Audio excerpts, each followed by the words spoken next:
Hi guys! Magandang gabi.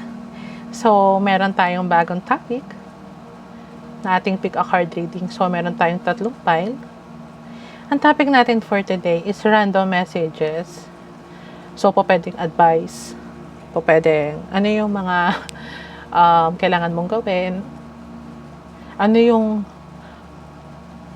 dapat mong malaman sa sarili mo. So, random to ha guys. So, tatlong pile to. Pile 1, pile 2, and then pile 3. So, pili kayo kung anong card yung tingin ninyo na tumatawag ng pansin ninyo. Pile 1, pile 2, and pile 3. Okay. So, kapag nakapili na kayo, mag-start na tayo kay pile 1. So, pile 1. Ano yung random messages na dapat mong malaman ngayon? Ano ba? Ano ba yung mga messages na dapat mong malaman ngayon? So, guys, meron tayong oracle card. So, 2 types of oracle card and then some badass messages from our rebel deck. Play this. Sorry guys, hindi ko alam kung tama ba yung pagkakapronounce ko. Double mission, channeling, and uplifting humanity. Unbound. Releasing soul patterns, contract, and past lives. Ano nakikita ko dito? Pwedeng tarot reader ka din. Spiritual person. Meron kang dapat gawin sa lifetime mo ngayon. Pwedeng mag-uplift, pwedeng inspirational speaker ka. Pwedeng teacher ka. May mission ka sa life mo. Kasi nakikita ko dito, powerful dito, may nakikita ko, tarot reader ka din. Basta, meron kang ginagawa na mag-a-uplift ng mga person, ng mga taong nawawalan ng pag-asa.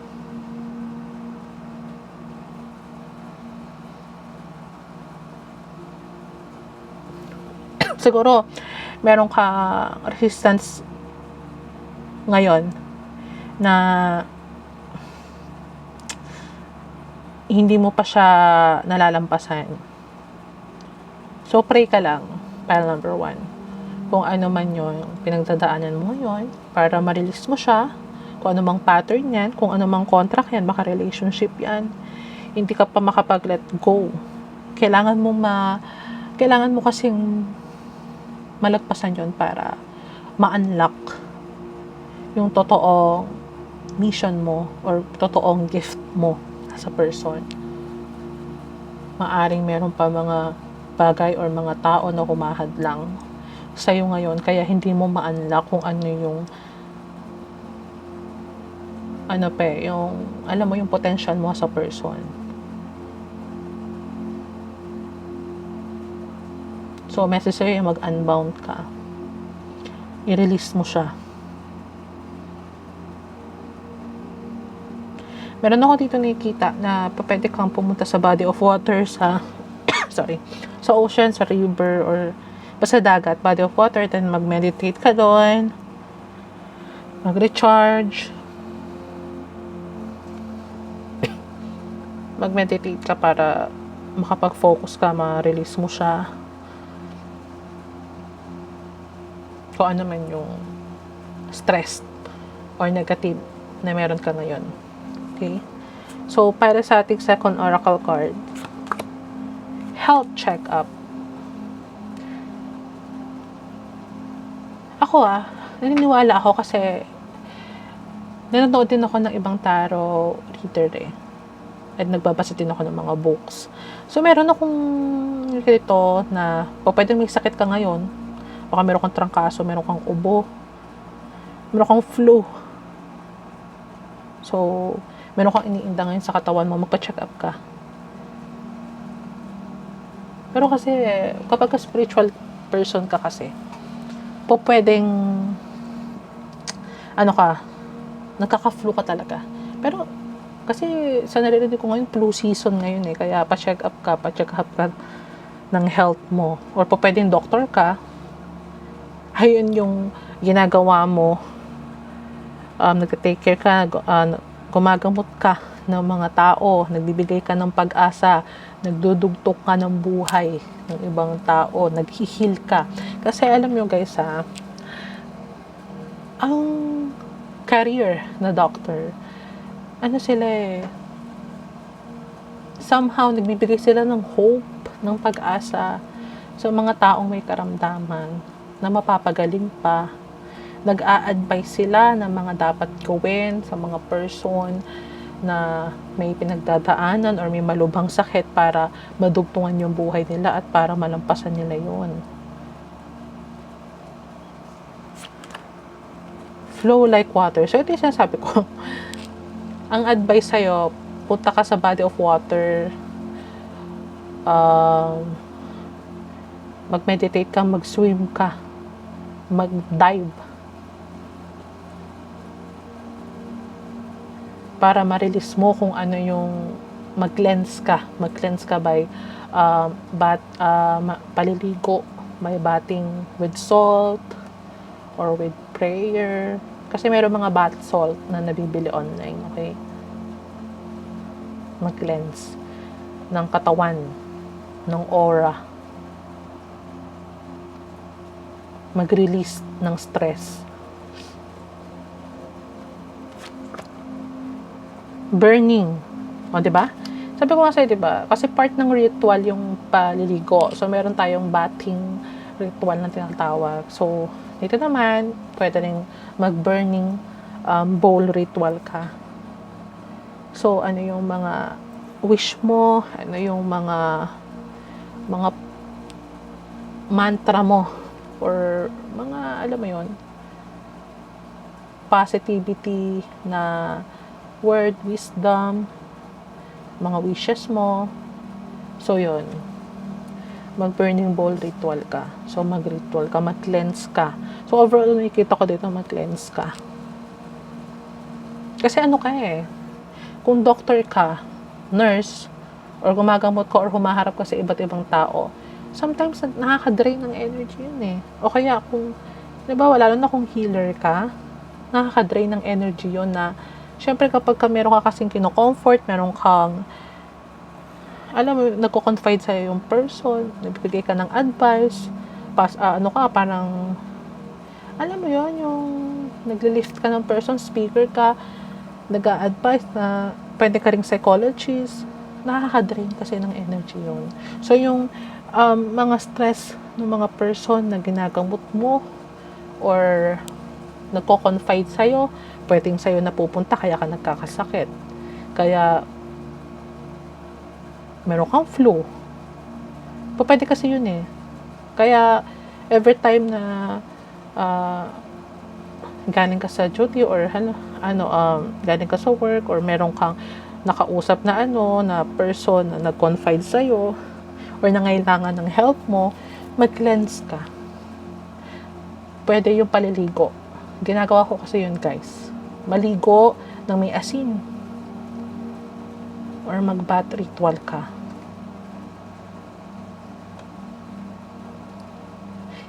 Ako ang ginagawa ko, naliligo ako ng may konting asin, tapos ini-imagine ko lang yung white light na kini-cleanse yung katawan ko. Ganon yung cleansing na ginagawa ko. Okay. So, para naman sa ating Revel deck, ano yung advice sa'yo? So, meron kang 3 cards, pile number 1. For your first card, whatever you are thinking about, don't do it. Now is not the fucking time. So, nakikita ko dito. Hindi pa kailangan ka pang may mga i-release dito na pattern sa contracts para makuha mo yung full potential mo as a person. siguro meron ako nakukuha dito para mas lumakas yung intuition mo, or yung alam mo, yung pandama.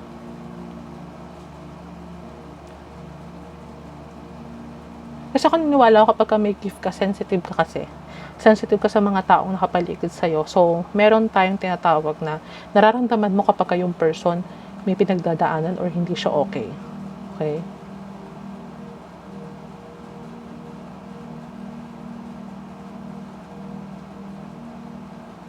Or meron kang iniisip dito na bagay na gustong gawin or desisyon, meron kang gagawin.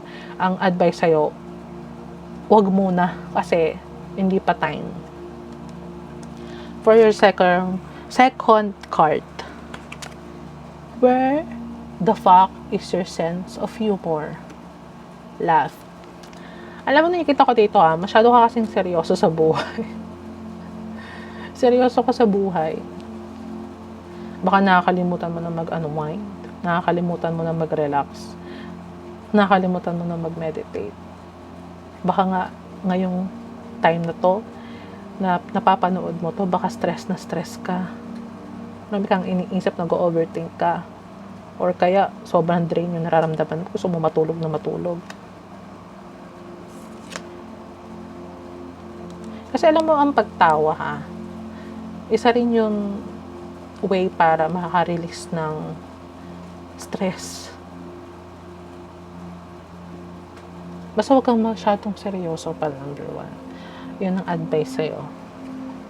And for your last card, you got a feeling you just can't shake.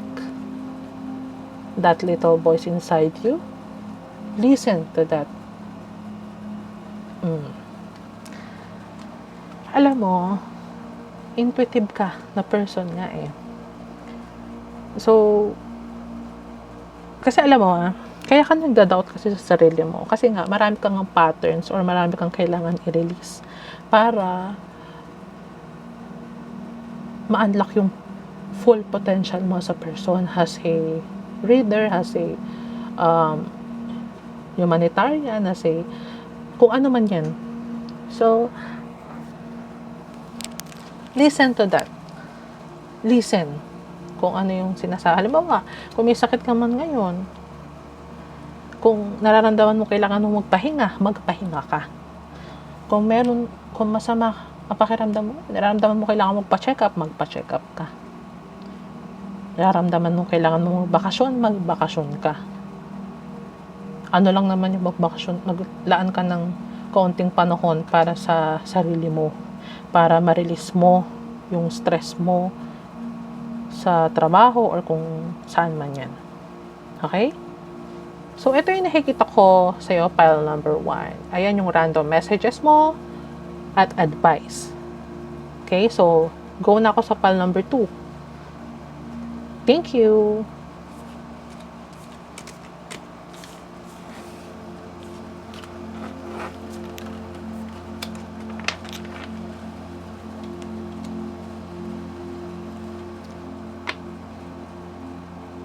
Pile number 2. Ito ang iyong random messages and advice. So, meron tayong 2 type of oracle cards and then rebel deck 3 messages. So, ano kaya ang advice kay pile number 2? Trust the needle. What is the needling feeling trying to tell you? Dance with life. Do something to change your energy. Alam mo pa, number 2, nakikita ko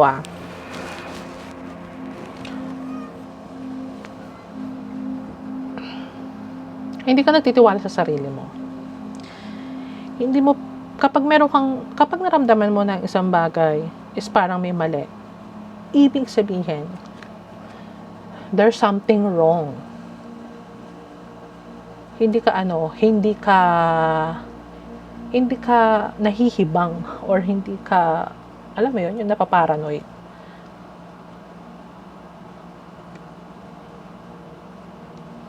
Kapag meron ka naramdaman ng isang bagay at alam mong yun yung sinasabi ng intuition mo Most of the time, totoo yun. Okay? Saka, meron ako nakikita dito, kung meron kang mga hobbies, sorry, kung meron kang mga hobbies or mga talent, prosper mo yon. Kung mahilig ka kumanta ka. Kung mahilig kang sumayaw ka. Para ma-release mo kung ano man yung dapat mong ma-release. Kung naiinip ka, yung boredom mo. Para ma-release mo yung boredom mo. May nakikita ko dito na may ballerina dito, magaling sumayaw, dancer, passionista, merong sa theater.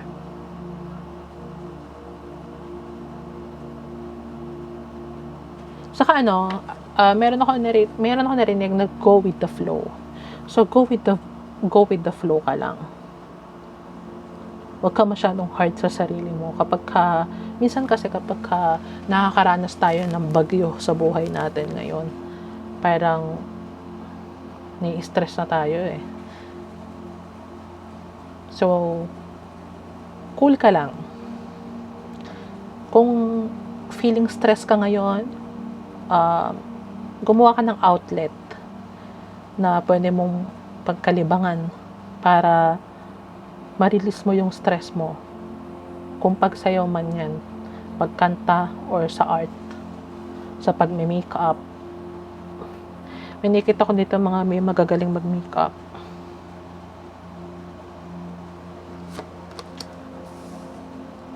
Be still. Movement. Meron din ako narinig na siguro go to the gym, jogging, exercise. More exercise. Kailangan ng katawan mo ng exercise. Meditate.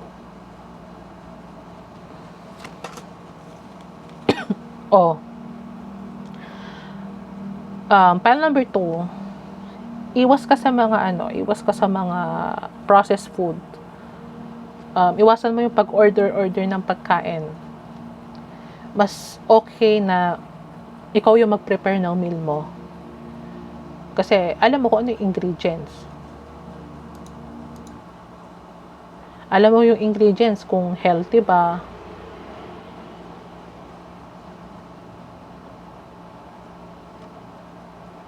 Alam mo yung ingredients kung healthy ba eh. Or hindi. Yung kinakain mo.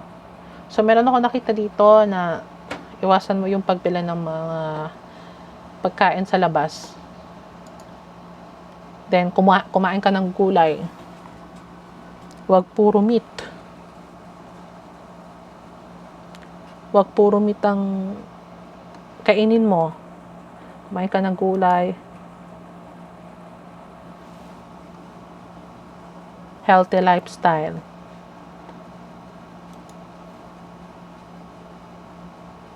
Pwede rin mahilig kang magluto.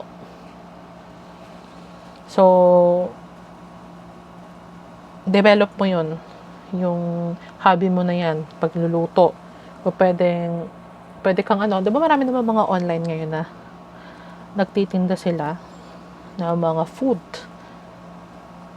Diba? So, pwede mong gawin yon para malibang ka. Okay? So, yun yung nakikita ko dito. So, sa Revel deck mo, ano yung advice para sa'yo? Or meron ako nakikita dito po pwedeng mahilig ka sa gulay saka sa prutas, pero siguro baka mahilig kang bumili sa labas lang. Hindi ka nagpe-prep ng meal mo, so mas maganda na ikaw yung magluto kasi alam mong malinis yung pagkakaluto, masustansya ingredients. So, yun. So, for your pile Revel deck advice, you are being shady. Watch out, shit could get ugly. Okay.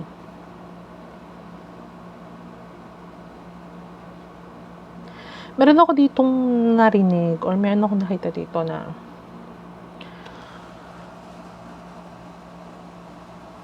maging totoo ka sa sarili mo. Ano yung maging totoo ka sa sarili mo? Kapag ayaw mo yung isang bagay, sabihin mo nicely. Hindi yung kapag halimbawang kahit ayaw mo, sasabihin mo okay. Para lang hindi ka, alam mo yun, yung para hindi kayo maging magkaaway nung kausap mo, or pumapabor ka lang, or umaayon ka lang doon para wala nang pagtalunan. Minsan, kailangan nating maging totoo para at least maayos yung sitwasyon mo. So, kapag hindi ka okay right now, kung nasasaan ka ngayon, maging totoo ka sa sarili mo. Move. Okay? Make a decision. Huwag kang shady.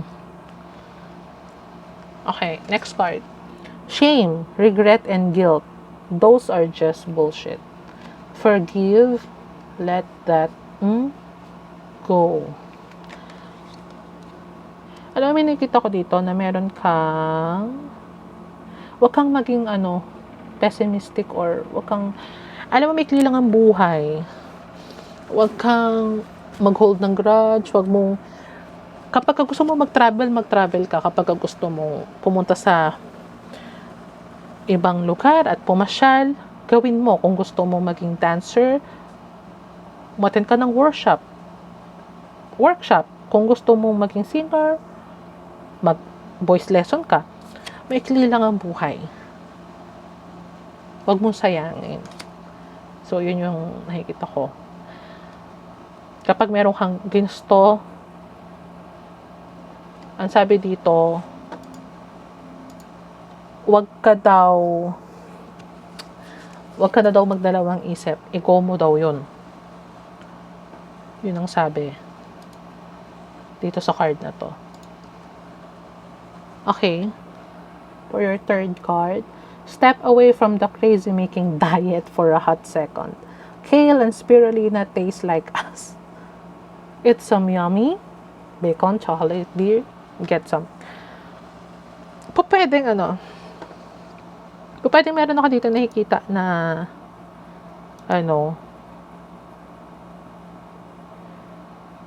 pwedeng reversal kasi to ha. Pwedeng reversal yung messages. So, siguro strict ka sa diet mo. Alam mo yon, strict ka sa diet mo, masyado kang health conscious, masyado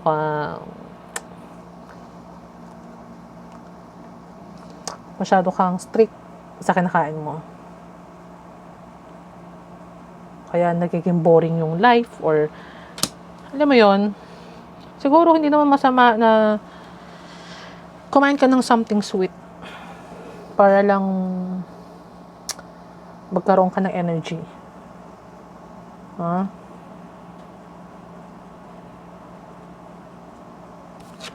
Meron naman tayong tinatawag na cheat day eh.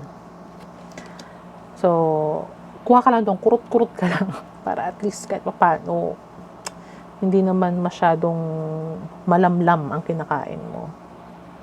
Okay? So, ito ang messages kay pile number 2.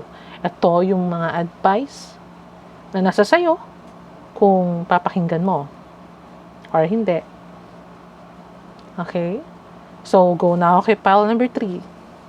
Pile number 2, thank you. Bye!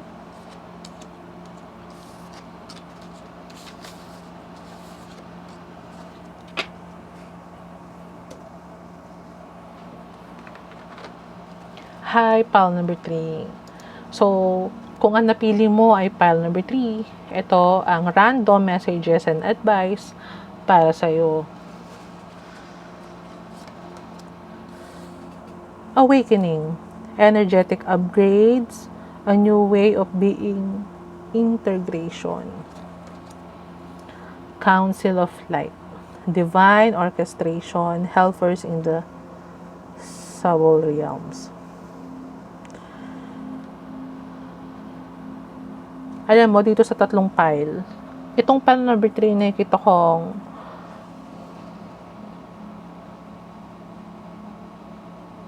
ano,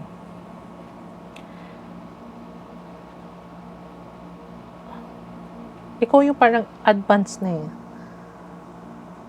Advance na yung gift na meron ka. Meron ako nakikita dito na kung ano man yung pinagdadaanan mo ngayon, huwag kang mag-alala kasi ang daming gumagabay sa'yo from the divine. Ang daming nag-guide sa'yo, ang daming nag-iingat sa'yo. Kung ano man yung pinapaniwalaan mo. So, meron kang angels, meron kang guides, merong mga nakasuporta sa'yo. Kung dito sa Earth or ngayon sa 5D, yung tinatawag nila, or 3D, I'm sorry. Walang sumusuporta sa'yo. Sa spirit world or sa kung ano man yung pinapaniwalaan mo, ang daming sumusuporta sa'yo, yung mga departed loved ones mo, yung spiritual team mo, yung mga guides mo. Ang daming tumutulong sa'yo. Kaya minsan meron ako nakuha dito kapag meron kang pinagdadaanan, magugulat ka na lang na parang bigla na lang may help na darating sa'yo na hindi mo maintindihan na kung saan, alam mo yun, kung saan galing. Kasi ito yun. Marami kang guides, maraming gumagabay sa'yo. Advance ka na eh, awake ka na eh.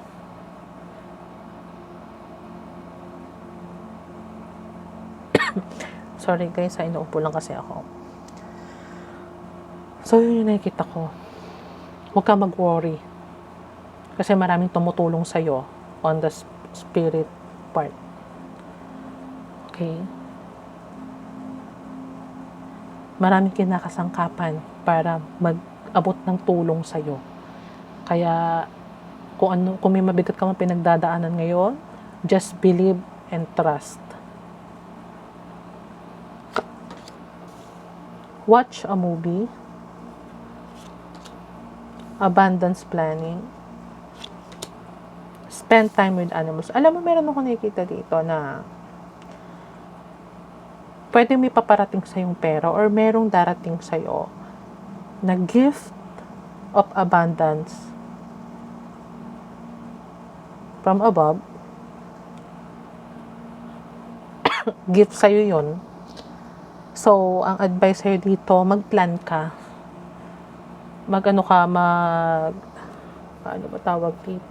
Mag-budget ka. Mag-plan ka, magsubi ka, mag-save ka. Okay? Kasi makakatulong sa'yo yun.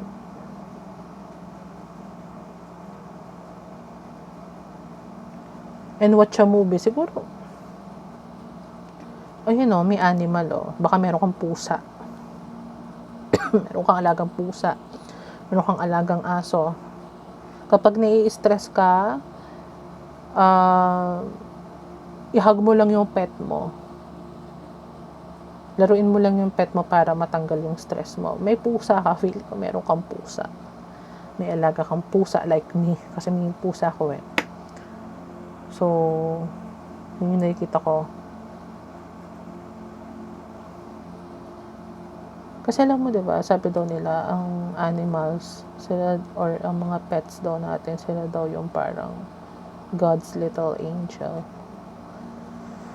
So, kapag nai-stress ka lang or nag-worry, hug mo lang sila, imasin mo lang sila, or mag-play ka lang sa kanila para at least ma-release mo yung stress mo.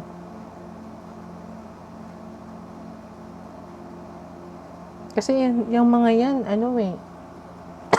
iwanan ka na ng lahat pero sila hindi ka nila iiwanan. Kasi unconditional love yung ibinibigay nila. Ganun ang pet. Okay. Pwede rin blonde yung buhok mo na color blonde yung buhok mo Pwede naka-highlights ka.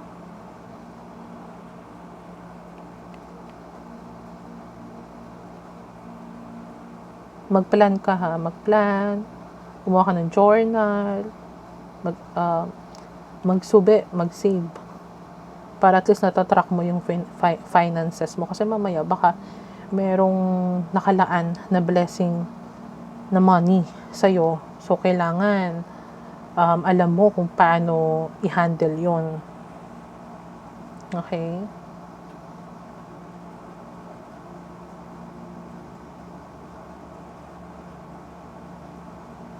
Okay, for your Rebel deck card, ano yung advice sa'yo? So, meron kang 3 card dito, pile number 3. Alam mo tingnan mo that project, that person, that idea is waiting. Get after that. The world has your back. Sabi ko na sa'yo, di ba? Kung meron ka mang pinagdadaanan ngayon or may gusto kang gawin, meron kang gustong i-invest, mag-invest sa business or what, huwag ka mag-alala. Kasi nga, may guidance kayo. Ang daming nakasupport sa'yo. Nakasuporta sila sa'yo.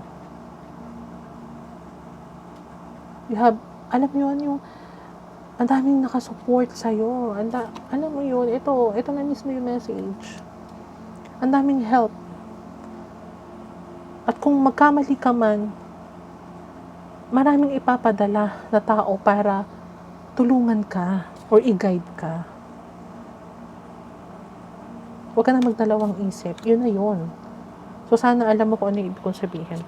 For your second card, the world needs your power, use your voice. Just don't use it for, Ayan na ha.